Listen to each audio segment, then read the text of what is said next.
குரு பிரம்மா குரு விஷ்ணு குரு தேவோ மகேஸ்வரக குரு சாட்சாத் பரபிரம்மா தஸ்மை ஸ்ரீ குருவே நமக குருவே நமக குருவே நமக. ஆசான் டிவி நேயர்களுக்கு உங்கள் ஜோதிடாசான் ஹரிகிருஷ்ணனின் அநேக நமஸ்காரங்கள். ரெண்டில் மாந்தி லக்னம் ஒன்று, ரெண்டாவது. இந்த ரெண்டில் மாந்தி அப்படின்றது பற்றி நம்ம இப்போ பார்க்க போகிறோம். அப்போ இந்த ரெண்டாம் வீட்டில் மாந்தின்னா என்ன, இருந்தா என்ன பலன்? அப்போ அந்த ரெண்டாம் பாவகம் அப்படின்றது நம்மளுடைய பொருளாதாரத்தை சொல்லும். இன்கம் சோர்ஸ் அப்படின்னு சொல்லக்கூடிய வீடு அது. அதை தாண்டி வாக்குஸ்தானம், நம்மளுடைய பேச்சு சாமர்த்தியம் சொல்லக்கூடிய வாக்குஸ்தானம்ன்றது தான். இதுதான் ரொம்ப இம்பார்ட்டன்ட்டு. அப்போ இந்த பொருளாதாரம் அப்படின்னா, இந்த பொருளாதாரத்துல மாந்தி இருக்கு. ரெண்டாம் வீட்டுல மாந்தி இருந்தா நம்மளுடைய பொருளாதாரம் எப்படி இருக்கும்னா, நம்மளோட இன்கம் சோர்ஸை ஸ்பாயில் பண்ணோன்னு அர்த்தம். ஸ்பாயில்னா நீங்க உங்களால வருமானம் சம்பாதிக்க முடியாம போகும், இல்லைன்னா அந்த வருமானம் வீட்டுக்கு வராது. அப்போ இந்த ஸ்பாயில் ஏன் ஆகுது அப்படின்னு கேட்டீங்கன்னா, அப்போ உங்கள் லக்னத்துல இருந்து 6 வீட்டுக்குள்ள என்ன தசை நடக்குதுன்றது தெரிஞ்சுக்கணும். அப்போ மாந்தி அந்த 2 நட்சத்திரத்துல எந்த நட்சத்திர புள்ளியில உக்காந்து இருக்குன்னு பார்க்கணும். அதை சார்ந்த அதிபதிக்கு நம்ம பரிகாரம் பண்ண வேண்டியிருக்கும். பொருளாதாரம் ரொம்ப முக்கியம் இல்லையா? ஏதாவது நம்ம கொஞ்சம் பரிகாரம் பண்ணாதான் பணம் நம்ம கைக்கு வரும். அதை நம்ம சேர்த்து வைக்கிறோமா செலவு பண்றதான்றது முக்கியம் இல்லை. ஆனா பொருளாதாரம் வரணும், இன்கம் சோர்ஸ் தேவை. அது சேஃப்டின்றது அடுத்தது. சேஃப்டின்றது வேற வீடு, இன்கம் சோர்ஸ் மட்டும் ரெண்டாம் வீடு. அப்போ இந்த பொருளாதாரம் சார்ந்த விஷயம் நம்மளுக்கு எந்த வகையில இருக்கு அப்படின்னா, நம்மளுடைய வாக்குஸ்தானம் சொல்லக்கூடிய நம்மளுடைய வார்த்தைகளை வச்சுதான். அப்போ நீங்க ஒரு ஆசிரியரா இருக்கிறீங்க, நீங்க உங்களுடைய வாய் சேனல்ல ஒரு ரியல் எஸ்டேட்டா இருக்கிறீங்க, ஒரு மீடியேட்டரா இருக்கிறீங்க அப்படின்னா, உங்க வார்த்தையோடைய வேல்யூவை வச்சுதான் உங்களோட இன்கம். அப்ப அந்த வாக்குஸ்தானம் நல்லா இருக்கணும்னா மாந்தி இருக்கிறதுனால இருக்காது. கொடுத்த வாக்கை காப்பாற்ற முடியாது. அப்போ சில இடத்துங்களில் பார்த்தீங்கன்னா, இந்த 2ல மாந்தி இருக்கிறதுனால இந்த வெட்டி பேச்சுன்னு சொல்றது மட்டும் இல்லாம கலவர பேச்சு ஆகும். இதெல்லாம் மிகப்பெரிய இடத்துல ஒரு பெரிய நிறுவனத்திலேயோ, ஒரு யூனியன் சம்பந்தப்பட்ட இடத்துலையோ, ஒரு மதம் சார்ந்த விஷயத்திலேயோ பெரிய கலவரத்தை, மத கலவரம்னு சொல்றோம் இல்லைங்களா? அது மாதிரி ஒரு 1000 பேர் வேலை செய்யற இண்டஸ்ட்ரியில ஒரு யூனியனாலோ இல்லை யாராவது ஒரு மேனேஜரு இருந்தா அந்த சொல்லக்கூடிய அந்த ஒரு வார்த்தையினால பெரிய ஸ்ட்ரைக்கே நடக்கும், ஸ்ட்ரகிள் ஆகும். இந்த மாதிரி ஒரு ஒரு ஒரு விஷயம்ன்றது பார்த்தீங்கன்னா மிகப்பெரிய அளவுல மீடியா லெவலுக்கு போயிடும். மீடியாவே திரும்பி பார்க்குற அளவுக்கு அவர் எப்படி அந்த வார்த்தையை சொல்லலாம்? ஒரு அரசியல்வாதி ஒரு தப்பான ஒரு வார்த்தை சொல்லுது. ஒரு சில அரசியல்வாதி இதெல்லாம் பார்த்துருப்பீங்க. அவர் அந்த வார்த்தையை சொன்னது தப்பு அப்படின்ட்டு ஒரு பட்டிமன்றமே வைப்பாங்க, விவாதம் பண்ணுவாங்க மீடியால எல்லாம். அவர் எப்படி சொல்லலாம்? அதனால இந்த வார்த்தை அப்படின்றது ரொம்ப ஒரு விகாரமான வார்த்தை வரும்.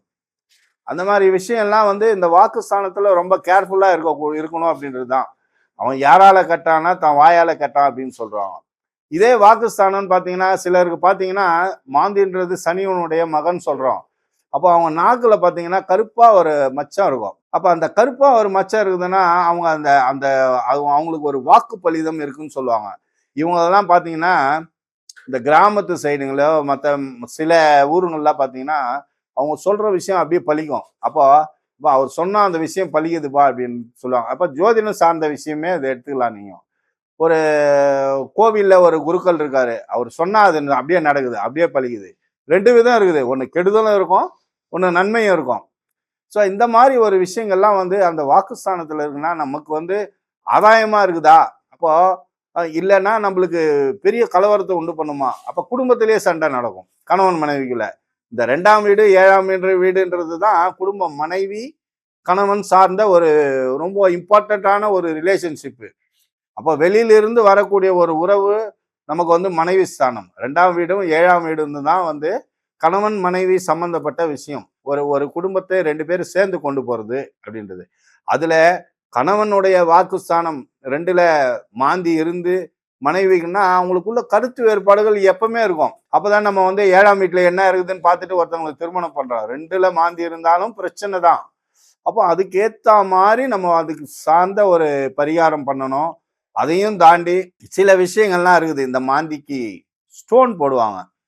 அப்ப அந்த 2ஆம் வீட்டுல நீங்க எந்த ராசியில இருக்குது, உங்களுக்கு எந்த பாவத்துல இருக்குது, எந்த நட்சத்திரம் தெரிஞ்சுன்னா ஸ்டோன் போட்டுக்கினீங்கன்னா அதை சார்ந்த தாக்கம் குறையும். சுத்தமாலாம் கம்ப்ளீட் ஆகாதெல்லாம் கிடையாது. பர்சன்டேஜ் வைஸ் 70% பாதிக்குதுன்னா ஒரு 30-35% தாக்கத்தை கம்மி பண்ணலாம். உங்களை கூல் பண்ணும். ஏன்னா இந்த சில ஸ்டோன்களுக்கு வந்து நம்ம உடல்ல இருக்கக்கூடிய இயக்கங்களை வந்து கண்ட்ரோல் பண்ணக்கூடிய பவர் இருக்கு அப்படின்றது தான். அதை எதுக்காக நம்ம சொல்றோம்னு கேட்டிங்கன்னா, சில கோவில்கள் எல்லாம் பார்த்தீங்கன்னா சிலைகள் எல்லாம் நம்ம வடிச்சிருப்பாங்க. அந்த கர்ப்ப கிரகத்துக்கு அடியில கோமேதகம், வைரம், வைடூரியம் இதெல்லாம் போட்டிருப்பாங்க. அந்த அதுக்கு ஒரு பவர் இருக்கு.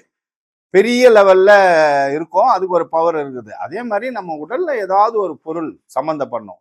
சாதாரணமாவே ஒருத்தவங்களுக்கு வந்து சனி சம்மந்தப்பட்டிருந்ததுன்னா இரும்பு சம்மந்தப்பட்டு போட்டாலே போதும். பெரிய விஷயம் கிடையாது. சில்வர் போடலாம்.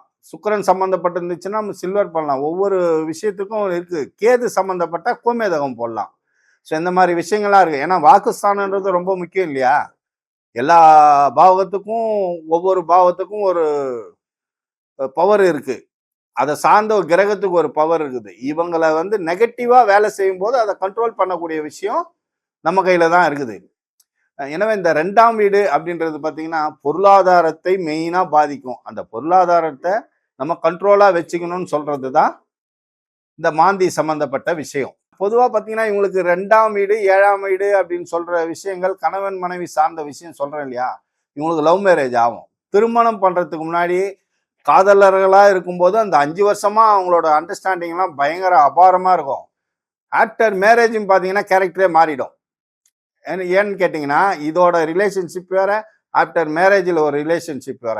இது ரொம்ப முக்கியமான ஒரு காலகட்டம். இது கணவன் மனைவியா மாறிட்டாங்கனாலே அப்போ 2 பேருமே அப்போ அன்பா லவ்வா பேசினு இருந்த விஷயம்லாம் இப்போ மாறிடும் டோட்டலா. அப்போ நமக்கு அந்த நடக்கக்கூடிய தசா என்னன்னு பார்க்கணும்.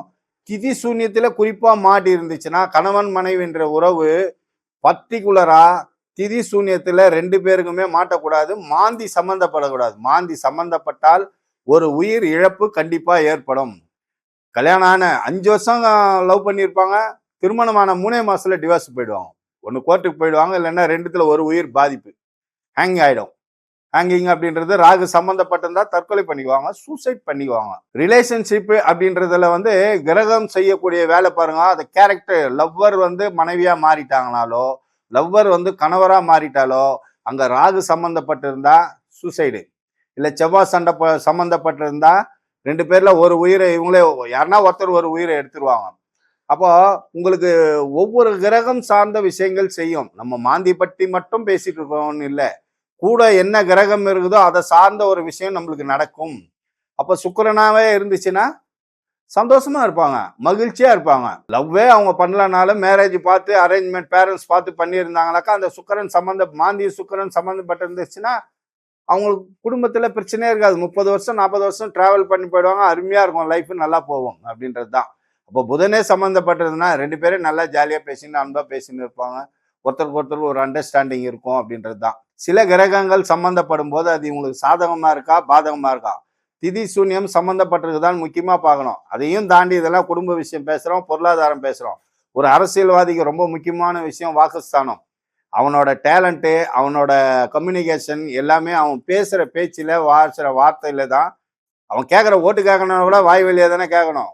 போய் ஊமையா நின்று ஓட்டு கேட்க முடியாது இல்லையா? அவன் என்ன வாக்கு கொடுக்குறான் மக்களுக்கு, அவனுடைய பேச்சு மக்களுக்கு எப்படி ரீச் ஆகுது, அதை எப்படி மக்கள் அப்சர்வ் பண்ணிக்கிறாங்க, எப்படி மைண்ட்ல செட் ஆகுதுக்கெல்லாம் மாந்தி தான் முக்கியமான விஷயம். 2ஆம் பாவத்துல மாந்தி இருந்து கூட என்ன கிரகம் இருக்குது, சனி சம்பந்தப்பட்டிருந்தாலும் சூப்பரு. அந்த மாதிரி ஒவ்வொரு கிரகமும் இருக்குது. சுக்கிரன் சம்பந்தப்பட்டாலும் நல்லா இருக்கும், குரு சம்பந்தப்பட்டாலும் நல்லா இருக்கும். ஆனா உங்களுடைய சுய ஜாதகத்துல நீங்க அரசியல்வாதியா வந்து ஜெயிக்க போறீங்களா, மக்களுக்கு நல்லது செய்ய போறீங்களா, ஒரு மிகப்பெரிய தொழிலதிபராக போறீங்களா, இல்லைனாக்கா சாதாரணமா நீங்க ஒரு கம்பெனியில ஒர்க் பண்றீங்க, உங்க ஃபேமிலியை ஸ்மூத்தா கொண்டு போறீங்களா, பொருளாதாரத்தையும் தாண்டி சந்தோஷமா இருக்க போறீங்களா அப்படின்றதெல்லாம் வந்து உங்களுடைய சுய ஜாதகத்துல மாந்தி எங்க இருக்குது, இந்த 2ஆம் பாவத்துல மாந்தியோட எந்த கிரகம் இணைஞ்சிருக்குது குறிப்பா, இதை தெரிஞ்சுக்கணும். என்ன தசை நடக்குதுன்னு தெரிஞ்சிங்கனாக்கா உங்க லைஃப்பை ஸ்மூத்தா கொண்டு போகலாம். நன்றி, வணக்கம்.